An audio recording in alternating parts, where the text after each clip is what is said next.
I used to think I knew what betrayal looked like. I thought I'd recognize it. The smell of someone else's cologne, the nervous glances, the sudden need for privacy. I thought if it ever happened to me, I'd see it coming. I was wrong. My name is Ryan, and for 5 years I believed I had the kind of marriage people envied. Jessica and I weren't perfect, but we were solid. We were partners. I worked in logistics, managing supply chains for a mid-sized distributor. She was in marketing, climbing the ladder at a tech firm downtown. We had plans, kids eventually, maybe a bigger house, vacations to places we'd only seen in magazines. We were building something, or at least I thought we were. The first crack appeared about 6 months ago, though I didn't recognize it as a crack at the time. Jessica started working late.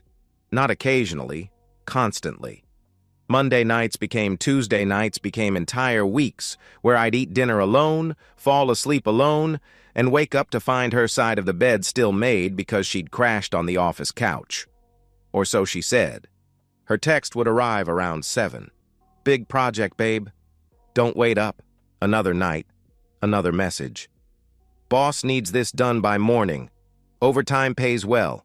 For our future." For our future. I held on to those words like a lifeline. Because if it was for us, then the distance didn't matter, right? The missed dinners, the canceled weekend plans, the fact that we hadn't had love in over a month, all of it was justified if it meant we were building towards something better. But then the other changes started. Subtle at first. She began dressing differently for work. Sharper blazers, tighter skirts, heels I'd never seen before. She wore makeup to the office now, not just lipstick, but the full treatment. Contoured cheekbones, smoky eyes, that dewy foundation that made her skin look airbrushed. And perfume. Not the light floral scent she used to wear, but something heavier, more seductive. Something that lingered. When I asked about it, she laughed it off. "I'm representing the company at client meetings now," she explained with a casual wave. "I have to look professional." Professional. Right. The intimacy drought continued. When I'd try to initiate, a hand on her hip in the kitchen, a kiss that lasted longer than usual, she'd pull away with excuses. "I'm exhausted, Ryan," she'd say, turning her face away. "I have an early meeting," she'd murmur another time. "Can we just cuddle tonight?" she'd suggest softly. Except we didn't cuddle. She'd roll over, her back to me, her phone glowing under the covers as she typed messages she never showed me. I started noticing the phone thing more and more. She'd smile at texts she wouldn't let me see. She'd take calls in the other room, her voice dropping to a murmur I couldn't make out. And when I'd walk in, she'd end the conversation abruptly. "Gotta go. Talk later," she'd say quickly into the phone. Then she'd look up at me with that same smile, bright, open, completely fake, and add, "Just work stuff." I wasn't stupid. I'd heard the stories. I knew the signs. Hell, I'd watched enough movies to recognize a cheating spouse when I saw one. But confronting her felt like admitting defeat. Like the moment I accused her, I'd already lost her. So I stayed quiet. I watched. I waited. And I hated myself for it. One night, after she left for yet another late project, I sat in the dark of our living room and made a decision. I wasn't going to ask her if she was cheating. I wasn't going to beg for the truth or plead for honesty. I was going to find out myself. And if she was lying, if she was betraying me, I wouldn't just walk away. I'd make sure she understood exactly what she'd destroyed. I pulled out my laptop and searched for GPS trackers. I found one with good reviews, discreet magnetic mount, real-time tracking, 2-day shipping. I ordered it without hesitation. No tears, no drama, just cold, calculated resolve. The package would arrive on Thursday. The tracker arrived in a plain brown box on Thursday afternoon, exactly as promised. Small, black, roughly the size of a matchbox with a strong magnet on one side. I held it in my palm during my lunch break, testing its weight, imagining where I'd place it. Under the car, near the rear wheel well, somewhere she'd never think to look. That evening, while Jessica was in the shower getting ready for another overtime shift, I went outside. The sun was setting, casting long shadows across our driveway. My hands were steady as I crouched beside her sedan and pressed the tracker firmly against the undercarriage. It locked into place with a soft click.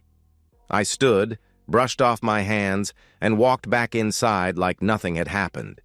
She left at 6:40, kissed me on the cheek, light, perfunctory, the kind of kiss you give a roommate. "Don't wait up, babe," she said, grabbing her purse. "This one's gonna be a long night." I smiled back at her. "Good luck. I'll save you some dinner." The moment her car disappeared around the corner, I pulled out my phone and opened the tracking app. A small blue dot appeared on the map, moving through our neighborhood. I watched it navigate the streets, heading toward downtown where her office was located. For a moment, I felt stupid, paranoid. Maybe I was wrong. Maybe she really was just working late. Then the dot turned left instead of right, away from her office, toward the suburbs on the east side of town. My stomach dropped. I gave it 10 minutes. The dot stopped moving, parked on a residential street I didn't recognize. I grabbed my keys and drove. My heart was pounding so hard I could feel it in my throat, but my hands didn't shake. My vision was tunnel-focused. I needed to see this. I needed to know. 15 minutes later, I pulled onto the street where her car sat in a driveway. A modest, single-family home. Neat lawn, porch light on, normal. Except nothing about this was normal.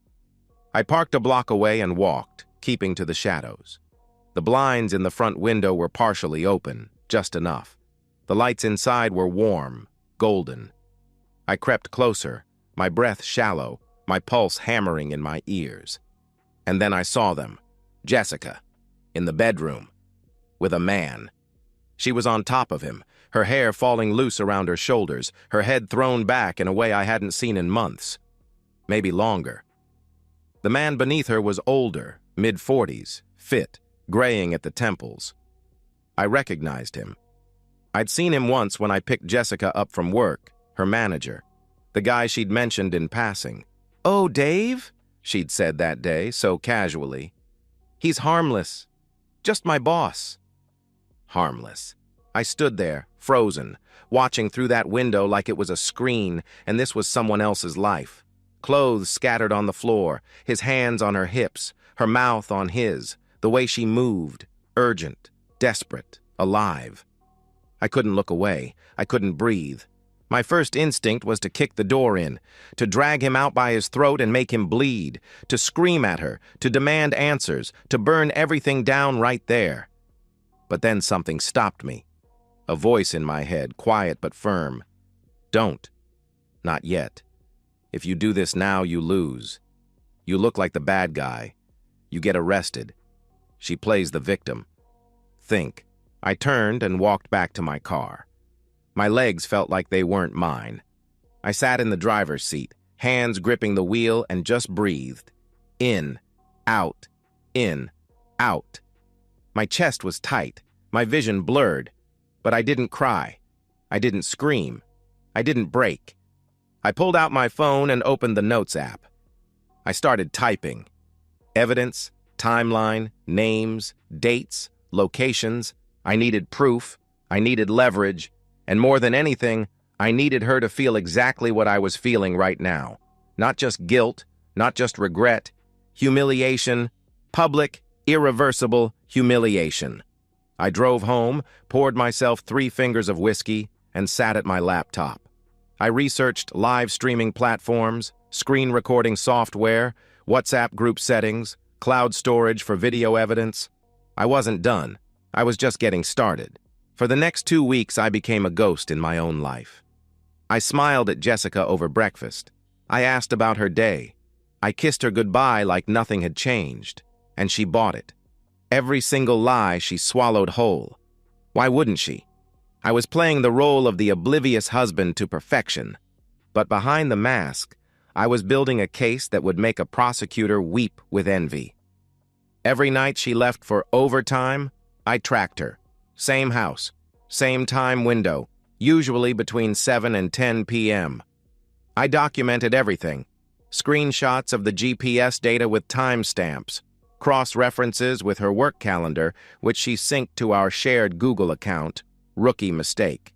I even installed a hidden camera app on an old tablet, propped it on my dashboard, and recorded video of her car arriving at the house, her walking inside, staying for hours.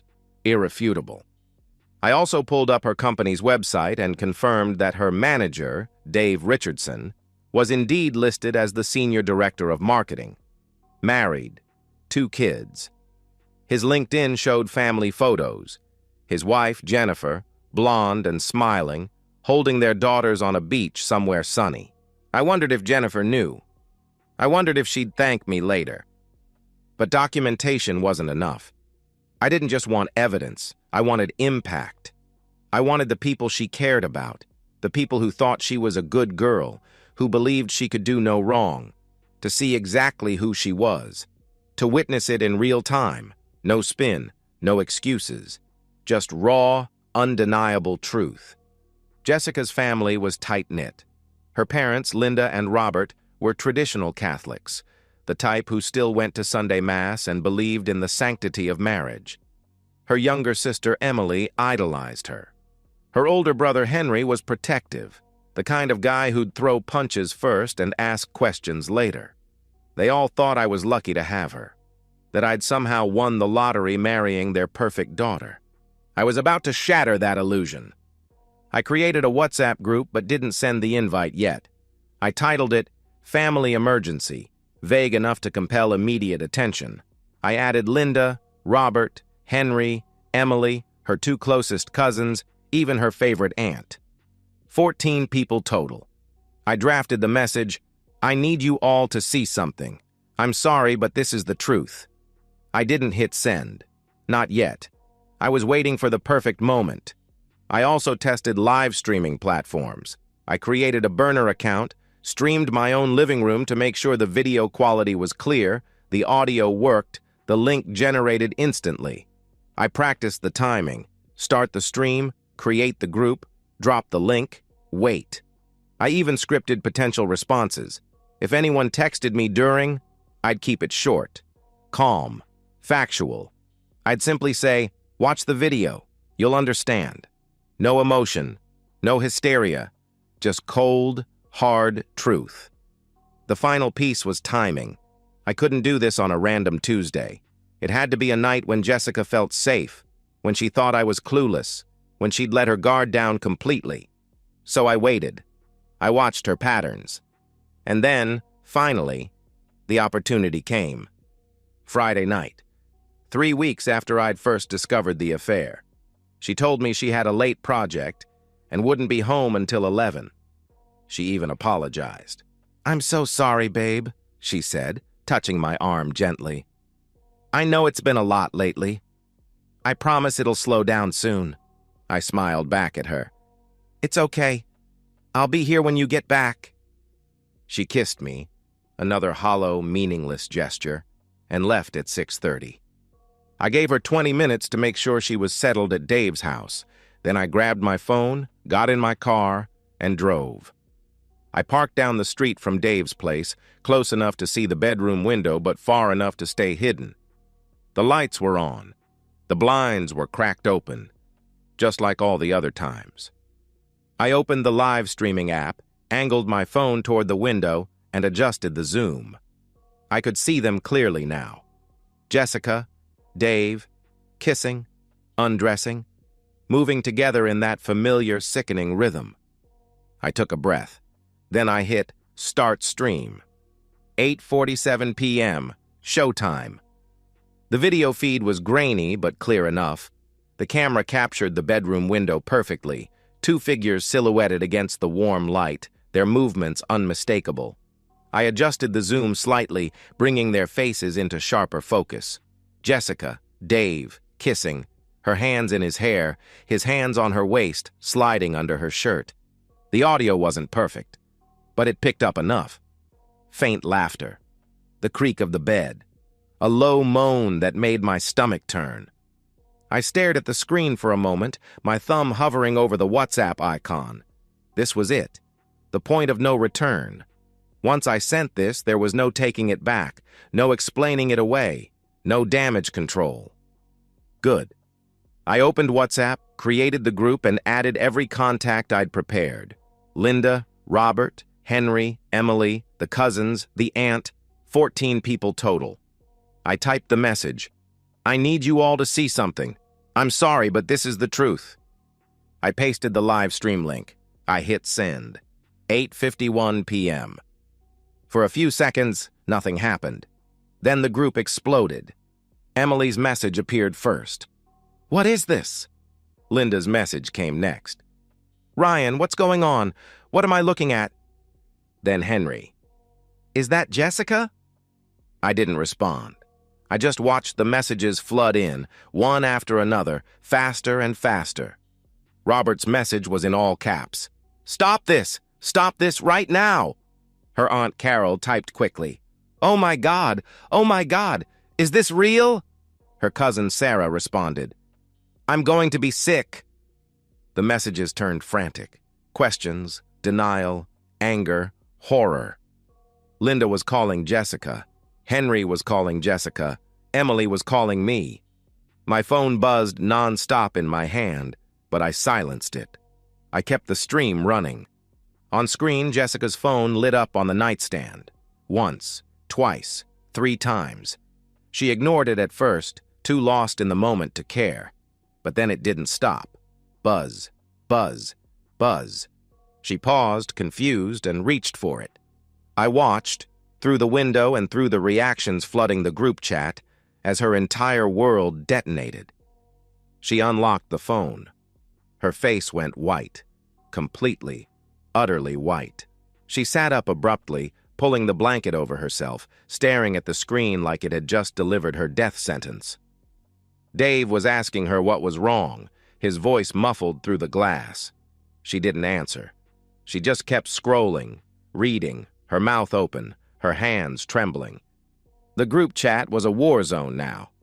Henry typed furiously, Where the hell are you right now? Robert's message was cold. You've disgraced this family. Linda's message came in all caps. How could you do this to Ryan? Emily's text was desperate.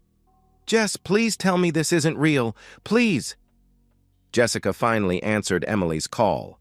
I couldn't hear the conversation, but I could see her pacing, gesturing wildly, one hand pressed to her forehead. Dave was getting dressed now, looking spooked, asking her questions she wasn't answering. She kept shaking her head, tears streaming down her face. The messages kept coming. Her cousin Mark wrote, You always acted so high and mighty. Guess we know who you really are now. Aunt Carol added, I can't believe I defended you. I feel sick. Linda sent another message. I'm heartbroken. How could you do this? How could you throw away a good man like Ryan?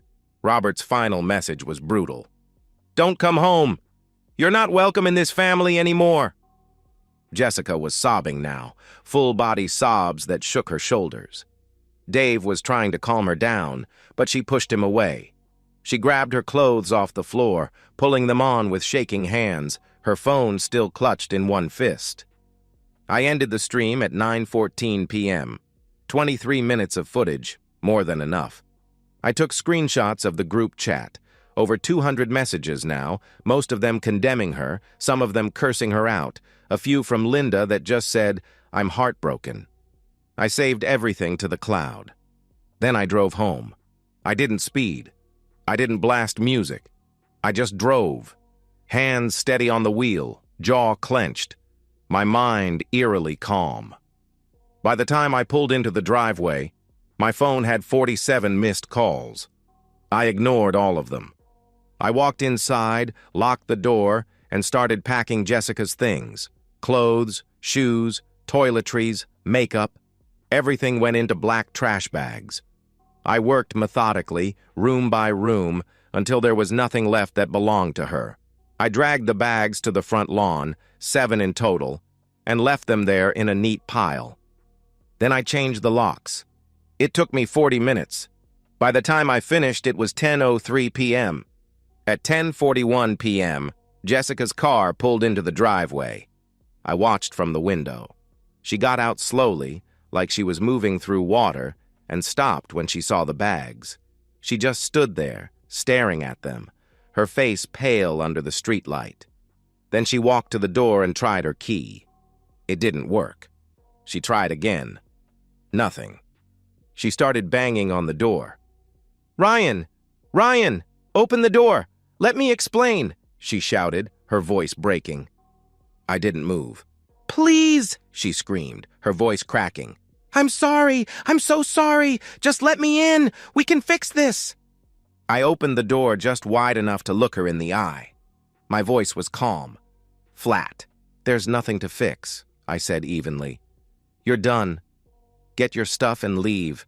She tried to push past me, but I blocked her. "Ryan, please," she began desperately. I cut her off. "No, you don't get to talk. You don't get to cry. You made your choice. Now live with it." I closed the door. She stood there, screaming, pounding on the wood, begging, sobbing. "You ruined my life," she wailed through the door. "You humiliated me in front of everyone. How could you do this?" I walked away. I didn't look back. Eventually, the pounding stopped. I heard her car start. She drove away. I sat on the couch in the dark, staring at nothing, the silence louder than anything she could have said.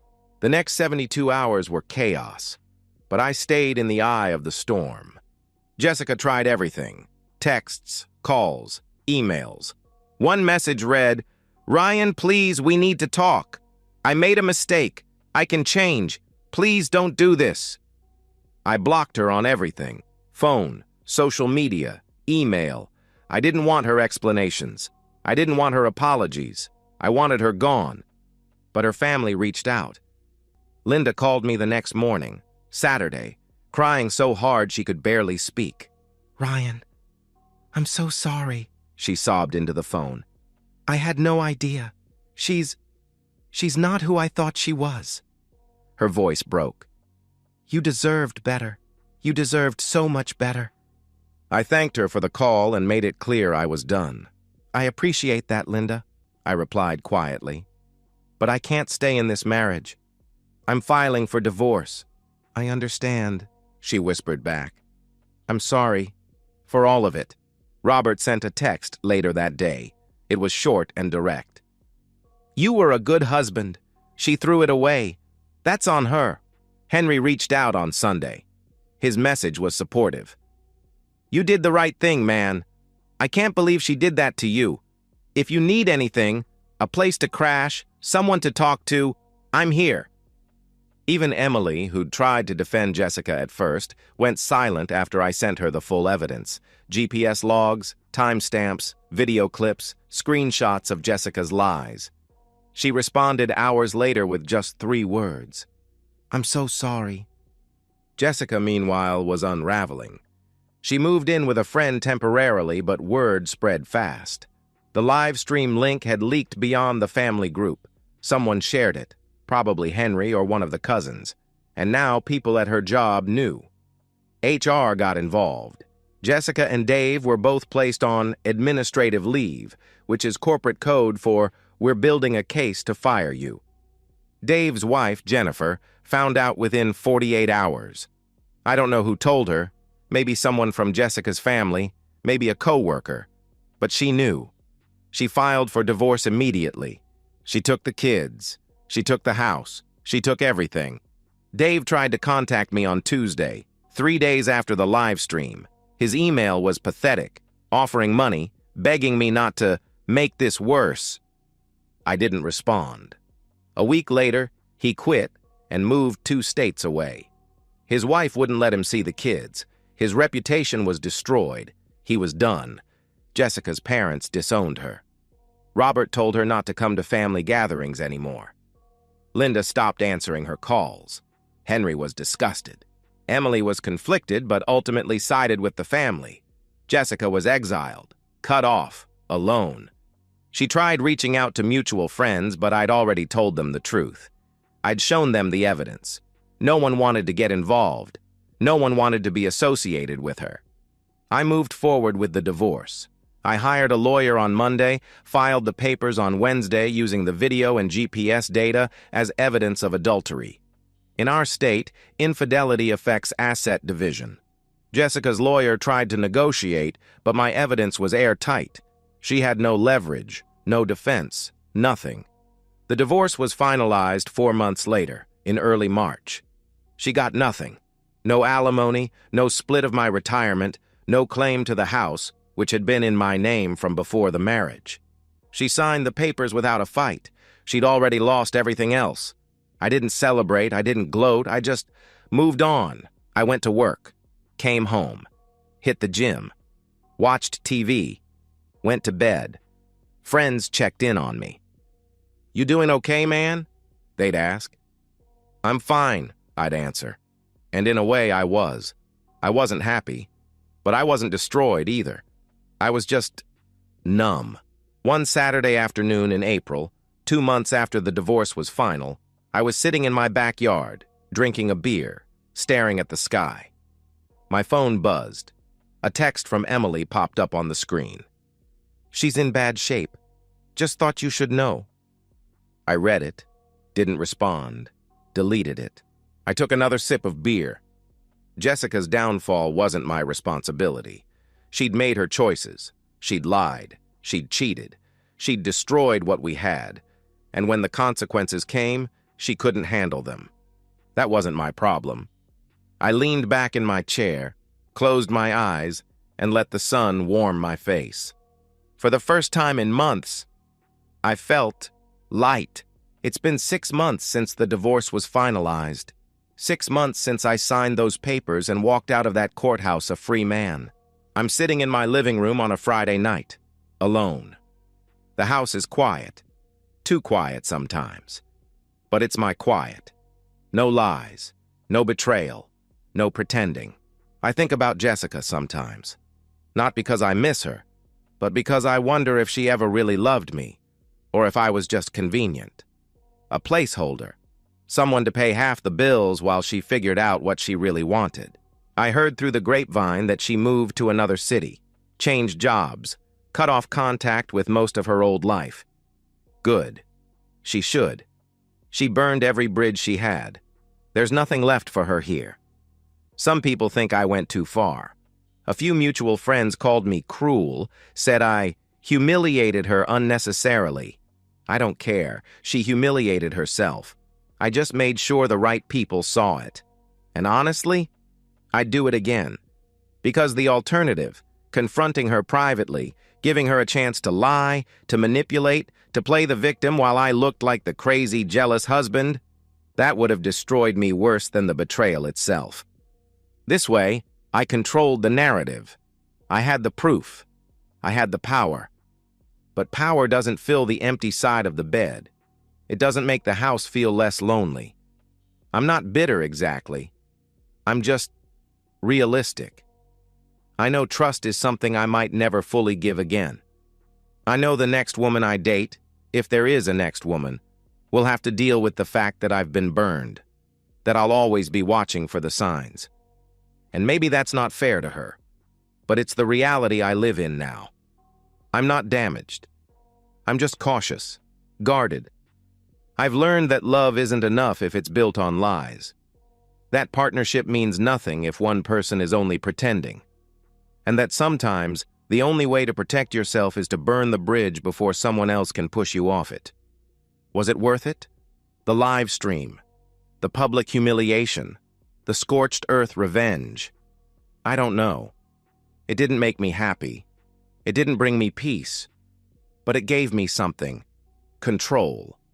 For those 23 minutes, I wasn't the victim. I was the one holding the cards. And when she came home that night, crying, begging, trying to manipulate me one last time, I got to say no. I got to close the door. And that, in a messed up way, mattered. I'm not proud of what I did, but I'm not ashamed either. I did what I had to do to survive the betrayal with my dignity intact. And maybe that's all anyone can ask for, to walk away standing, even if you're walking alone. I finished my beer, set the bottle down, and leaned back on the couch. The TV is on. Some action movie I'm not really watching. My phone is on the coffee table, screen dark. No one's texting. No one's calling. And for the first time in months, that doesn't bother me. Because the silence isn't empty. It's clean. It's honest. It's mine. I think about the future. Maybe I'll date again. Maybe I won't. Maybe I'll meet someone who makes me believe in love again. Or maybe I'll just focus on myself, my career, my hobbies, my peace. Either way, I'm not waiting for permission. I'm not asking for forgiveness. I'm not looking for closure from anyone but myself. The movie ends. I turn off the TV. The room goes dark except for the glow of the streetlight outside. I stand, stretch, and walk to the window. The neighborhood is quiet. The street is empty. Somewhere out there, Jessica is living with the consequences of her choices. And somewhere in here, I'm living with mine. I don't know if I won. I don't know if there's such a thing as winning when a marriage ends. But I know this. I didn't lose myself. I didn't become the victim. I didn't let her rewrite the story. And maybe, in the end, that's the only victory that matters. I turn away from the window, head to bed, and close the door behind me. Tomorrow, I'll wake up, go to the gym, go to work, live my life. Because that's what you do when the war is over. You don't celebrate. You don't mourn. You just keep moving. And that's exactly what I'm going to do. I lie in bed, staring at the ceiling in the dark, my breathing steady, my mind finally, mercifully, quiet. No regrets, no second guessing, just the cold, hard knowledge that I survived. And sometimes, survival is enough.